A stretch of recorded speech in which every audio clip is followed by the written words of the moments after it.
Thousands of unused railway sleepers will be left where they are along Northland roadsides as a rail restoration project has been put on ice. The government committed tens of millions of dollars to reopening the mothballed Far North Railway that runs from just north of Whangarei to Oteria. $33 million has already been spent, much of it on new sleepers and rails. This was one of the Labour New Zealand First government's big local promises back in 2020. $100 million investment in rail in Northland is expected to help pave the way for moving Auckland's port north and ease heavy traffic on the region's roads. The latest funding announcement for the rundown link was made today as part of the government's Provincial Growth Fund. For decades, the investment in rail hasn't come close to what it should have been. Our government is committed to rebuilding Northland's rail network, making trains reliable and a real option for Northland's businesses to get their goods to port and to market. Kia ora, I'm Tom Kitchen, and today on The Detail, the complicated, convoluted story of Northland's rail rebuild. Plus, the wins and losses of the government's investment in the regions. Let's start with this Northland railway line that's been put on hold again. Peter de Graaf is RNZ's journalist based in Kerikeri. This is kind of the northernmost part of the Northland rail line. The rail line starts all the way down in Swanson in West Auckland, just trundles up through Helensville and up through Northland. Then it gets to Whangarei, and just past Whangarei, there's a Fonterra plant at Kauri. And then the last section, it's about 100 kilometres to Oteria, which used to be a big log loading yard. And it's that last bit that's been mothballed since 2016. So it's about 100 kilometres. So what happened in 2016? Why was it mothballed? Why was it taken out of use? That was a decision back then by Kiwi Rail. In 2 months' time, the last log train in Northland will chug its way from Oteria near Kaikohe to the Marusumi chip mill at Portland, south of Whangarei. Kiwi Rail is mothballing the railway line, saying it's no longer economic. Then what happened in 2020, the Labour New Zealand First government came along and dedicated a big chunk of money. It was initially around 90 odd million, I believe, to upgrade the whole line, and that included reopening that last section from Kauri all the way up through Oteria. The mothballed line north of Whangarei will also be reopened with a container terminal built at the Oteria rail yard in Moriwa, offering some respite for the struggling town. Hopefully breathe some life back into that lovely place. And what was the reasoning from the government at that time to do that? That was a government that was very keen on rail and on infrastructure. Part of the drive there is to take vehicles, trucks in particular, heavy trucks, off the roads. Everyone knows the struggle that Northland has with its state highways. Northland leaders say the government should cough up compensation for the businesses being devastated by the closure of State Highway 1 over the Brynderwyn Hills. So every truck off the road is a good thing, of course. I think also that particular government just had a belief in the importance of rail as a key part of the national infrastructure. And then was there a bit of work done after that to try and do it up, or what happened there? What was the work that was done? Kiwi Rail ordered a huge amount of rail and new sleepers. All the track there it's very old. It's all old wooden sleepers there at the end of their life. So they got tens of thousands, maybe more, concrete sleepers cast down in Whangarei. And they were all taken and delivered to the railway line and stacked up neatly there along the line for 100 odd kilometres in a roadside lay-bys. They also imported a bunch of new steel rail, which are in storage somewhere. And that's when the work kind of seemed to stop. You can't help notice, if you live up here, all the sleepers suddenly appearing by the tens of thousands lined up alongside the railway line because, for large sections, the railway follows the road, so it's very visible. So they all turned up one day and then nothing happened and they just sat there for years and years. So, of course, that got me curious, and not just me, but everyone here was wondering what was going on. So a few weeks ago, I thought I couldn't stand the mystery anymore, and I put in a few questions to Kiwi Rail and lodged an Official Information Act request. And what did you find out from that? So that told me in the first instance how much had been spent so far, which was about $33.5 million since the announcement that the track would be reopened. Now, most of that went on new sleepers and new rails, about $26 million worth, and the rest went on things like design and planning and also clearing weeds and clearing out the drains, because obviously no work had been done on that railway line since 2016. The other thing that I found was where it was at now, because that was primarily what I was interested in. Is the project still going ahead? So it transpired that effectively that project, well, that line has been re-mothballed, I suppose you could say. So it is back on hold, as we all suspected. Now, there's a bunch of reasons. So there was the initial delay, which was the dispute with the hapu, members of Ngāti Hine primarily. So they resisted this. There were some threats to block the railway line, and they feel like they haven't been consulted properly and given the respect that they're due. Here's Peter Tipene from Ngāti Hine in an interview with Peter. The people who live along the railway line have been shown much disrespect over generations. So it is no surprise at all that the people should feel aggrieved. Then in early 2023, you'll remember the big storms that swept through. So sure do. Auckland anniversary weekend storm. Yep. Pretty hard to forget, right? Mm. And then Cyclone Gabriel after that. And that just completely obliterated the Northland line, that section from Auckland up to Whangarei. That never got much attention because there was so much destruction everywhere around the country, right? But that line was damaged. The anniversary weekend floods and Cyclone Gabrielle damaged the 185-kilometre railway line from Auckland to Whangarei in more than 200 places. Kiwi Rail, understandably, I suppose, diverted their resources into reopening that section of line, because that part of the line had always been open. That's because they have that major customer at Kauri, just north of Whangarei, where the Fonterra plant is. It's 100,000 tonnes a year that were transported on that line before the closure. So it's about 7,500 trucks, very roughly. Are we saying like milk or what? Milk products, milk powder, yes. Now that is now almost finished. So the last bits of track were relayed just the weekend before last, and that part of the track will reopen. Freight trains are expected to start running late next month. But the key reason now why this project is back on hold, now this is related to another rail project in Northland. So Northland is one of those strange parts of the country, along with Nelson and Gisborne, that has a major port but no rail connection to that port. There's been long-standing plans to build a spur from just south of Whangarei out to Northport, which is at Marsden Point. It's only about 20 kilometres, but still horrendously expensive, as it is. Anytime you've got to build a new highway or a railway. Kiwi Rail is now saying that it doesn't make sense economically to reopen that northernmost part of the Northland line until that link is built. And that kind of makes sense because primarily the stuff coming off that northernmost part of the line is logs. They're going straight to export, but they can't go directly to Northport. If they were going to go on the train, they'd have to go first to Whangarei, get offloaded onto trucks, and then taken by trucks those last 20 kilometres. So where we're at now is Kiwi Rail is waiting to see what the government decision is on that Marsden Point spur. That's probably going to come sometime next year from the government. There's all sorts of investigations going on now. There has been a program to buy the land along that corridor for quite a few years, and Kiwi Rail now owns about 80% of the land it needs, so they're almost there. So it's just a question of, does the government want to stump up what's likely to be a very large amount of money for 20 kilometres of railway line? And if that goes ahead, they say the Oturia link, that would be viable, and then they would go ahead. And they're saying that, well, they've done a lot of the work already. The sleepers are all just in place there, so it's just a case of heading up there, making sure the hapu is on side and finishing the job.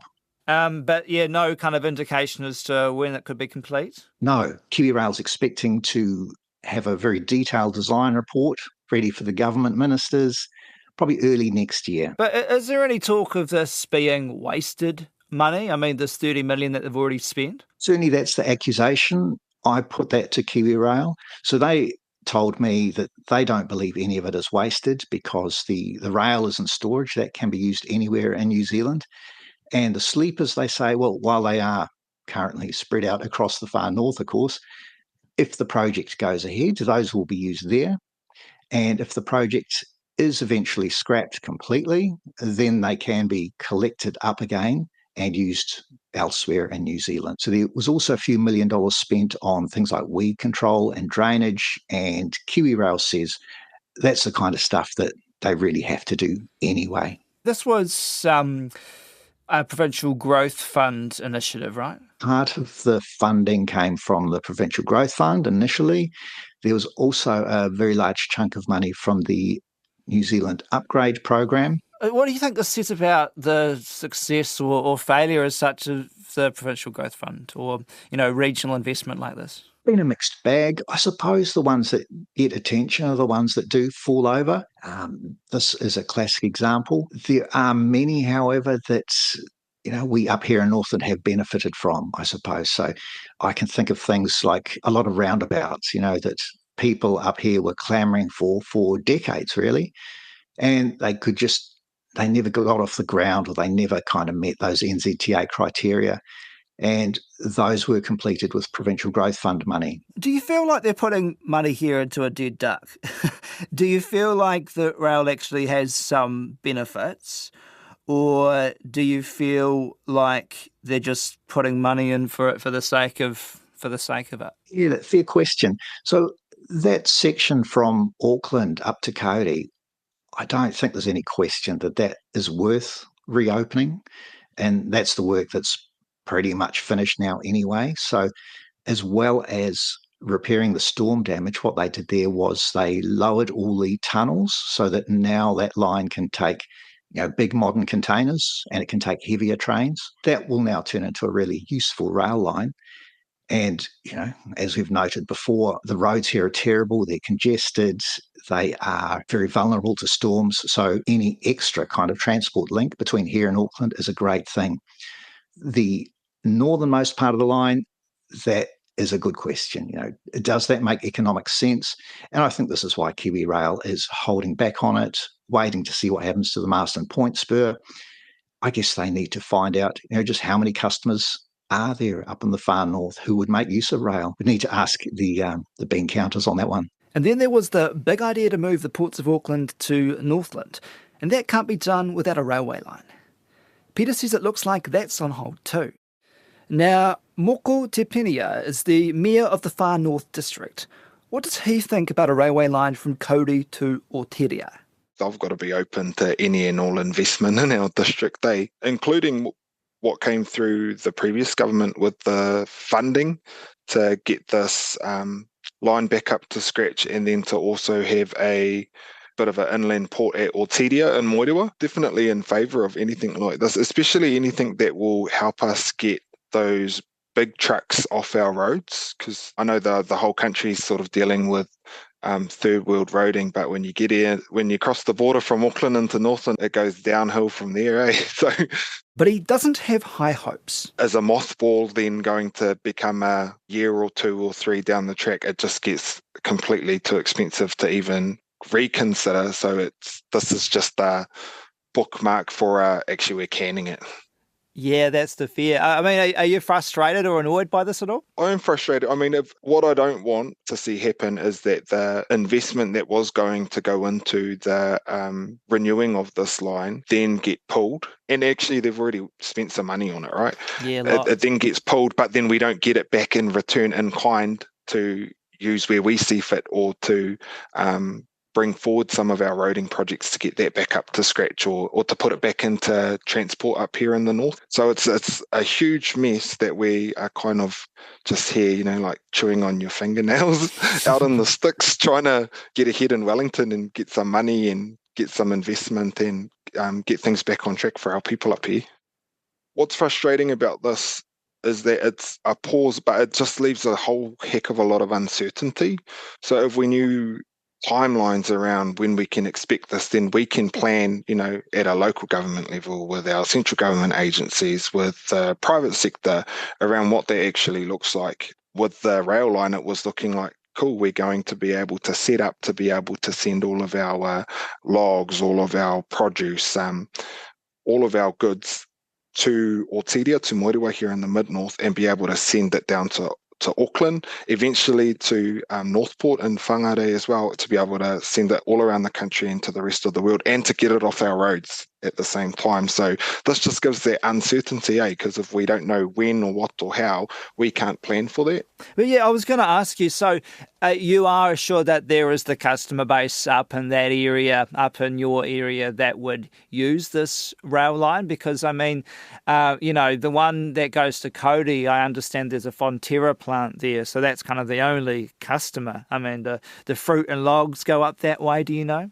I guess the thing for the private sector, if they've got no certainty around what's happening, then they can't plan for it as well, or logistically look at, okay, we've got this avenue that we can utilise. Cool, this is how we're going to, and this is how it's going to be cheaper or more affordable to find the economies of scale. And then for us at local government level to try and ensure that it works, we can't have those conversations or do deals or to look at it strategically to be able to prepare in this space. And there's a lot of investment going on up here that all sort of ties in. And the bigger picture was that this was going to unlock something for the far north and the mid-north here in Northland. And now with that uncertainty, it's like, okay, then what do we do? Do we put all our eggs into the roading basket? Or, there's so many things that we've got to champion up here or to fight for, from the tail of the fish to the bloody head of the fish down in Wellington. Yeah. What do we do now? So on that, when you say unlocking things for the far north, opening up more industry, opening up a way of transport, what do you mean unlock? What could it unlock? So as a council, we've invested in a new enterprise and innovation park in Ngāwha, just outside of Kaikohe. So it would only be 20 minutes from where this rail line would be complete. We've just planted out 4 hectares, looking to grow it to 10 hectares for strawberry. We've just finished the first dam in the mid-north water dam schemes to unlock all of that potential there for kiwi fruit, for avocado, for everything like that. It's like all getting set up, ready to, okay, logistically, we only have to transport it, like 20 minutes to here, and then we can put it on a train and get it straight down to Auckland and to the rest of the world, sort of a thing. We've got all of these different projects going on that have at different levels of government and local government investment that are all sort of lining ourselves up to unlock the potential of the far north. The rail line was like a little piece of that puzzle, a part of that unlocking that we've now kind of just left in limbo around. So it is a little bit frustrating, to be honest, but you just got to kind of push on ahead, and it doesn't mean we're not going to stop to see that sort of growth happening, but it does change the way that we think about how we ultimately get everything down to Tāmaki Makaurau to Auckland. Are you having conversations with, New Zealand First MP Shane Jones, Winston Peters, obviously real Northland boys, Are you having conversations with them about this kind of problem with the funding as such and the mothballing of this line? Not yet, not for this one specifically. I mean, we are having conversations with public servants, with not so much our Deputy Prime Minister, but with Minister Jones, especially around the unlocking the potential and the growth for us here in Northland, especially with that regional infrastructure fund. New Zealand First has got its regional infrastructure fund across the line, with $1.2 billion being allocated over the next 3 years. We are having conversations in that space, and it's just sort of setting ourselves up for success. Shall we talk about the regional funds as a whole, right? So Northland's got the fair share of it over, the last couple of governments when this has been a real focus, right? When New Zealand First especially has been part of the governments. Do you feel like it's worked? Has it been successful? I couldn't sit here as the Mayor of the Far North and not speak to the incredible growth across our social well-being, our cultural well-being, our environmental well-being, and our economic well-being as a region, based off of the level of investment that we've seen. That, to be honest, though, still hasn't been enough. People will look at the quantum from the outside and go, cool, you've had your fair share. But when you're already so far behind, that level of investment still doesn't even catch you up to be on par with other regions across the country. So we still are on the back foot, but the level of investment that we saw up here across different projects has been phenomenal. Flood mitigation funding that we've been able to see to give communities certainty that they are going to be safe and resilient. Water reservoirs that we've been able to put up. I was a councillor for 3 years, and over 2 of those summers, we got up to like level 4 water restrictions because our municipal supply is from a bore and from a little creek that almost runs dry every summer. We've now got shares in a water reservoir so that we've got certainty for water. I mean, if we don't have water, then everything shuts down, right? So that's been fantastic. And then the social investment, we've had a couple of openings over the past few weeks. Te Heku Sports Hub up in Kaitaia, Papa Hawaii Basketball Stadium here in Kaikohe, and the unlocking of what that's doing for our people. So now the level of investment has been fantastic, has been sorely needed. And for us, it's still ensuring that we gear ourselves up for success in showing why we need further investment here in Northland. Was there anything quite like this before? No, in my experience, no. I mean, I always think that for us here in Northland, because we're like the poor little cousin, right, for the rest of the country, or we've forgotten about what we usually see from governments as they come through, and we get like death by pilot funding, like you're a problem and we'll get a quick win, so we'll give you, like a year's worth of funding for this program, or we'll try something out here or try something there. And then sometimes we get like these really great projects that get up and running, and then the funding isn't sustainable or isn't guaranteed. And so when it dries up, and then we're back to the start again. It's getting that buy-in, I think, a bipartisan buy-in across the table about, cool, if someone starts something good, like carry it on. But I mean, have there been anything overpromised or underdelivered from these kind of regional investment funds? It's never going to be enough to go around, right? The big one for me, and this is the number one priority for me as me, and what I hear from Far Northern is actually from Northland, all of Northland, about on the daily, and that is our transport network and our roading. You're kind of hamstrung by all these different bloody processes that I still am trying to get my head around, to be honest, but it is quite frustrating, the technicalities of how we work in these spaces for something so important as our core infrastructure.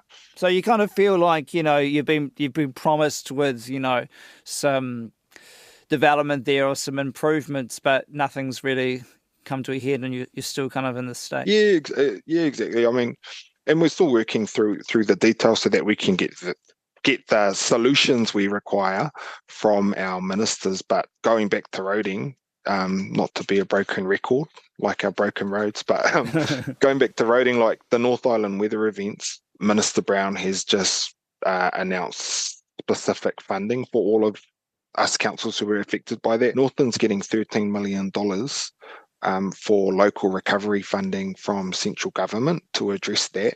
$13 million is a pittance.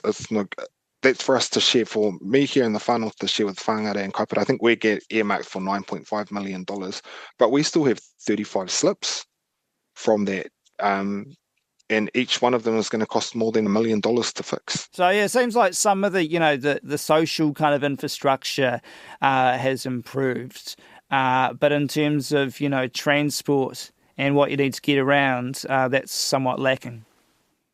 Oh, big time. Yeah, absolutely lacking. At our current maintenance funding levels through Waka Kotahi, it was going to take us 182 years to get our road drainage back up to scratch. 182 years. Are you kidding me? That's the age of this country. Yeah, I know. So we're kind of like a recipe for disaster. So how do we have a recipe for success to combat that? And that's what we have to try and work through up here, That's it for today.